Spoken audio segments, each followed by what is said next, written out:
धरती गोल है, ये क्या कहा जाता है कि साहब पहले यूरोप वालों ने हमको बताया कि धरती गोल है, जबकि मैं किसी के भावना आहत नहीं करना चाहता, पर लिखा तो वहाँ किताब में आज तक है कि धरती चपटी है और धरती स्थिर है। खैर कोई बात नहीं, हमारे यहाँ ज्योग्राफी को हिंदी में क्या कहते हैं, तो नाम से ही गोल है, मतलब कहीं कोई संदेह ही नहीं है कि गोल था।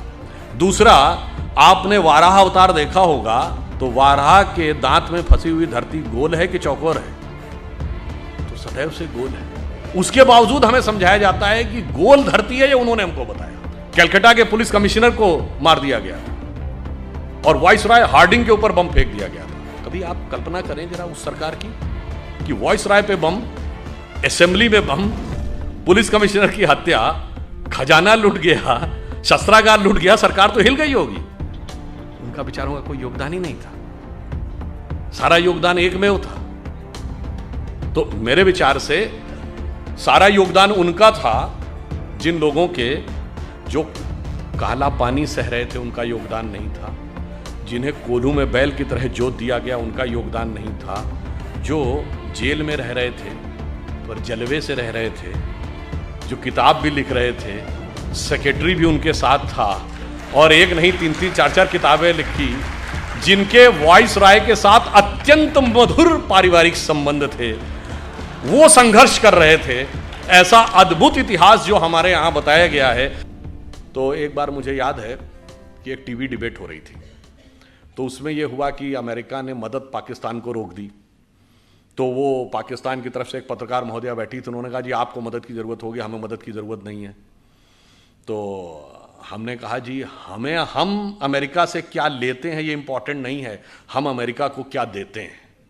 तो जैसा कि अभी वो बता रहे थे, गूगल का चीफ हमारा है, माइक्रोसॉफ्ट का चीफ हमारा है, पेप्सी की चीफ इंदिरा नूई इंडियन है, इससे पहले मास्टर कार्ड का चीफ इंडियन रह चुका है, सिटी बैंक का चीफ इंडियन रह चुका है, इतनी बड़ी बड़ी ग्लोबल कंपनीज के चीफ हमारे हैं। मैंने कहा आपके यहाँ भी बहुत सारे चीफ हैं, लश्कर तैयबा का चीफ है, जैश मोहम्मद का चीफ है, अलकायदा का चीफ होता है। मैंने कहा इतना बड़ा अंतर है कि हम 75 साल में कहाँ पहुँचे हैं कि अमेरिकन मल्टीनेशनल्स भारत में आती हैं टैलेंट हंट के लिए और अमेरिकन फौजें पाकिस्तान में जाती हैं टेररिस्ट हंट के लिए। कभी ओसामा बिन लादेन मारा जाता है एबटाबाद में, तो कभी पाकिस्तान के बॉर्डर पर अमन अल जवाहिरी मारा जाता है। और इतना ही नहीं, हम अमेरिका को सिर्फ इतना ही नहीं देते हैं। जैसा कि अभी मोहित जी कह रहे थे कि भाई मैं तो बिजनेस का व्यक्ति हूं, तो समाज, राजनीति, आध्यात्म, इस विषय पर तो मैं नहीं बोलूंगा। मैं तो बताता हूं कि बिजनेस और आध्यात्म का भी हमारे यहां कैसा कनेक्शन है। हम सब व्हाट्सएप यूज करते हैं, फेसबुक यूज करते हैं, तो उसका ओनर कौन है? Mark Zuckerberg. जो लोग आईफोन यूज करते होंगे पता होगा कि एप्पल का फाउंडर कौन था? Steve jobs. अब ये मार्क जुकरबर्ग ने खुद कहा कि एप्पल के फाउंडर स्टीव जॉब्स ने उनसे कहा था कि अगर जिंदगी में कभी इतना बुरा वक्त आ जाए कि तुम्हें लगे कि तुम्हारा कॉन्फिडेंस ही खत्म हो गया है, पूरी तरीके से हताश हो गए हो, तो ऐसा करना, भारत में जाना, वहां नैनीताल जिले में कैची में नीम करोरी बाबा का एक आश्रम है, वहां जाके तुम्हें एक नई ऊर्जा मिलेगी। और मार्क जुकरबर्ग ने कहा कि मैं आया, वो दौर जब आया और मुझे एक नया कॉन्फिडेंस मिला और जाके फिर मैंने नए सिरे से यह रचना प्रारंभ की। तो हम बिजनेस के साथ साथ हम यह भी देते हैं, तभी हमने कहा कि हम सोने की चिड़िया के साथ साथ जगत गुरु भी बनेंगे, यही हमारा भवितव्य है। परंतु इस अमृत काल से पहले हमें यह भी समझना होगा कि अमृत तो बाद में आता है, सागर मंथन में विष पहले आता है। बहुत सारा विष हमारे दिमागों में भरा हुआ है। जो अभी उल्लेख किया गया कि प्रधानमंत्री जी ने 5 प्रण कहे, तो पहला प्रण क्या था? कि हमें विकसित राष्ट्र बनना। अब छोटी मोटी बात नहीं सोचनी, जिसके विषय मैंने बताया। दूसरा प्रण क्या था? गुलामी की हर चीज को छोड़ना है। और यह बात उन्होंने ऐसे ही नहीं कही। नॉर्मली सरकारें आती हैं, वो कहती हैं हमने इतने नए नियम और बना दिए।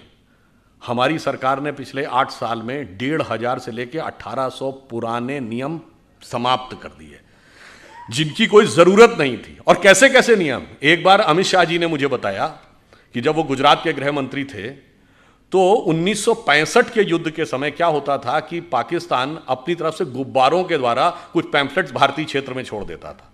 उनका कहना था 2001 तक उसकी रिपोर्ट बन के आती थी कि इस हफ्ते कोई गुब्बारा या उसके द्वारा कोई पैम्फलेट भारत के क्षेत्र में नहीं लाया गया और उसके लिए भी ड्यूटी लगी रहती थी। ये उदाहरण है कि कितने रिडंडेंट यानी कालबाह्य नियम भी थे, उन सबको समाप्त किया। उसके बाद आगे बढ़े तो जो पुरानी चीजें हैं रिडंडेंट हो गई हैं, उनको समाप्त करने की भी जरूरत थी। पर हमारे मन में विष कैसे भरा रहता है, मैं आपको एक उदाहरण देना चाहता हूं आप ही के क्षेत्र से। यहां अहिल्याबाई होलकर जी का पुण्य स्थान है। आपने अहिल्याबाई जी का नाम किसके नाम पे पढ़ा? अहिल्या जी के नाम पे पढ़ा। हम सब ने वो कहानी सुनी, गौतम ऋषि की पत्नी अहिल्या थी, इंद्र ने आकर संपर्क स्थापित कर लिया, इसलिए वो पत्थर बन गई। फिर भगवान राम के द्वारा उनकी मुक्ति हुई।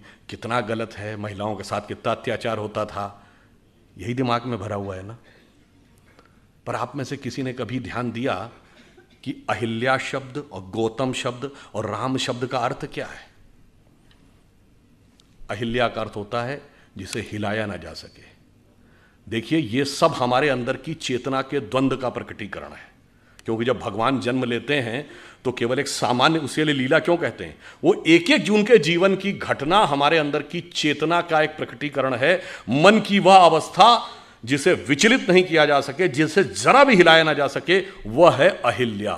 जब मन उस अवस्था में पहुंचता है। अहिल्या किसकी पत्नी है? गौतम ऋषि की। तम शब्द का अर्थ क्या है? अंधकार। गौ का अर्थ होता है जाना। जब आप अंधकार के परे चले जाते हैं और ज्ञान के प्रकाश का साक्षात्कार करते हैं, तब चेतना उस अवस्था में पहुंचती है जिसे विचलित नहीं किया जा सकता। यह गौतम और अहिल्या के पति पत्नी होने का अर्थ है। और इसमें एक और बात है, आपको नहीं पता होगा, यह अंग्रेजी का जो गो शब्द है ना, जिसका मतलब जाना, वो संस्कृत के गो से निकला है। यही गो शब्द का अर्थ है जाना। गौतम का यही अर्थ है, तम के परे जाना। 10 बार आया है रामचरितमानस में, गो गोचर लग जा मन जाई तो जानो माया भरमाई। मगर हमारे दिमाग में भरा है कि गो अंग्रेजी का शब्द है।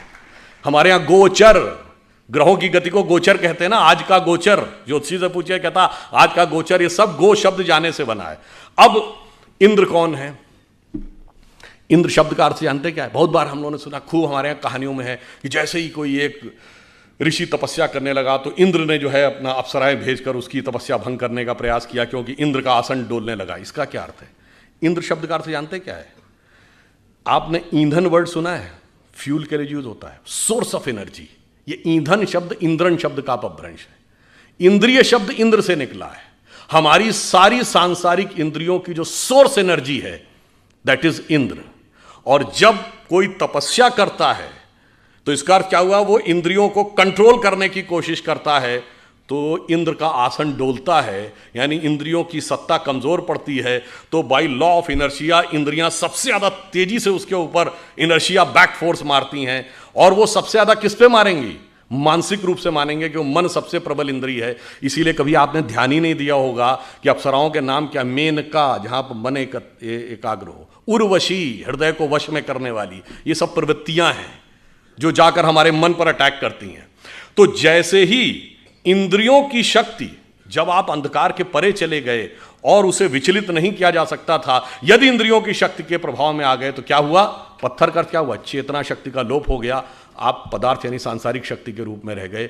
जो आध्यात्मिक चेतना थी वो चली गई। अब आध्यात्मिक चेतना दोबारा कब मिलेगी? राम शब्द का अर्थ जानते क्या होता है? हिंदी या संस्कृत में शब्द है, रम धातु से बना है, जिसका अर्थ होता है रमना। रमनते इतराम, रमणीक स्थान, रमता जोगी। यानी किसी भी चीज जिस चीज में सेटल्ड होती है उसको रमना कहते हैं। इसीलिए राम शब्द का तात्विक अर्थ है रमनते इतरामा, अर्थात वह तत्व जिसमें सारा संसार सेटल्ड है।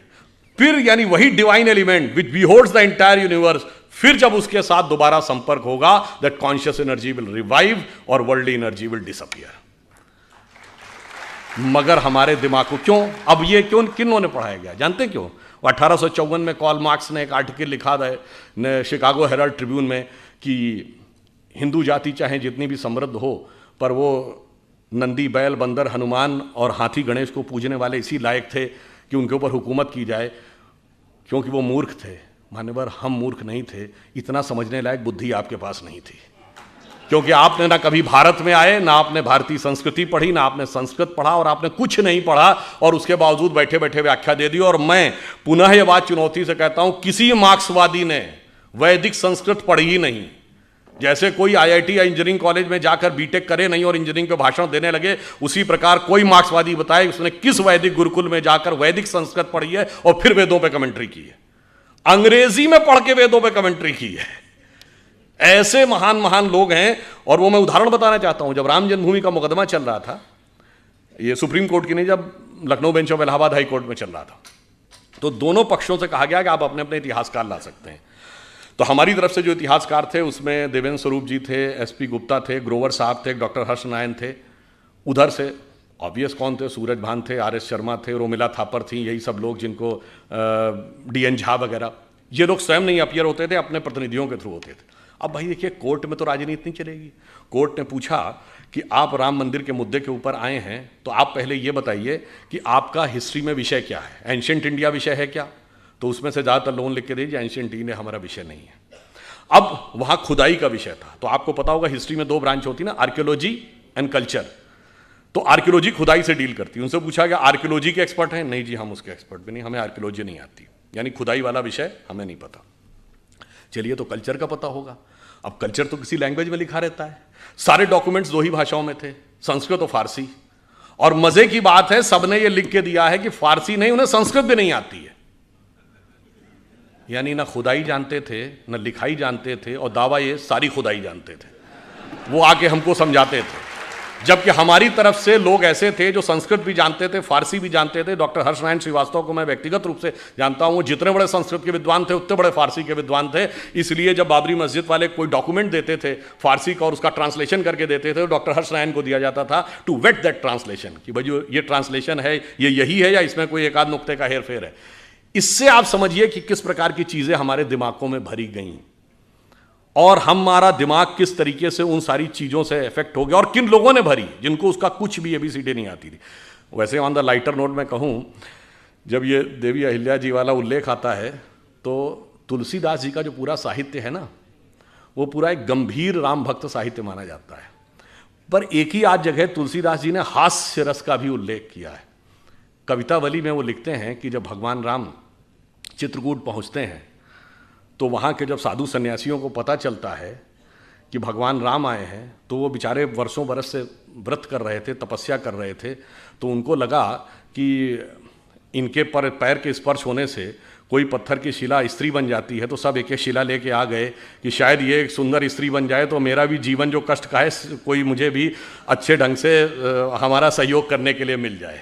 तो उसको उन्होंने लिखा है कि विंध्य के वासी उदासी तपोव्रत धारी महाबिनु नारी दुखारे, और गौतम तीय तरी तुलसी सो कथा सुनिबे मुनिवृंद पखारे, होए हैं शिला सब चंद्रमुखी परसे पद मंजुल कंज तिहारे, और कीन भली रघुनायक जीव करना करी कानन को पगधारे। तो मतलब उन्होंने हास्य का भी प्रयोग किया। ये तो एक चीज हुई। अब दूसरी बात आई है, जिस जमाने में देवी अहिल्याबाई होलकर यहां पे रूल कर रही थी, 18th सेंचुरी, आपको पता है उस समय यूरोप में क्या था? 1542 से वहां पर विच क्राफ्ट एक्ट था। विच क्राफ्ट एक्ट का मतलब होता किसी भी महिला को चुड़ैल घोषित करके जला दिया जाता था। और वो समय जब भारत में चाहे रानी अहिल्याबाई हो, रानी दुर्गावती हो, कित्तूर की रानी चेन्नम्मा हो, वो मध्यकाल का दौर, चाहे छोटे मोटे राज्यों की रानी अबक्का हो या रानी लक्ष्मीबाई हो, वो यहां शासन कर रही थी। और वो लोग, और कौन, कोई भी चर्च घोषित कर देता था कि ये चुड़ैल है और उसको जला दिया जाता था। ये बाई पार्लियामेंट ये एक्ट था, ये ब्रिटिश पार्लियामेंट का एक्ट है। और आपको पता है वो एक्ट कब तक रहा है? 1951, 1951 में वो एक्ट रिपील किया गया है। और वो लोग हमको ज्ञान देते थे कि महिला समानता आप यहां नहीं है, महिला समानता तुम्हारे यहां थी। आपको पता है अंग्रेजी का ये शब्द विच हंट आप सबने सुना होगा। ये विच हंट शब्द उसी विच क्राफ्ट एक्ट से निकला है कि किसी भी औरत को विच घोषित करके फिर उसको पकड़ना और पकड़ के मौत के घाट उतार देना। हकीकत यह है कि विच हंट करने वालों ने हमारे खिलाफ विच हंट किया है कि हमें कहां कहां पे नीचा दिखाया जा सकता है।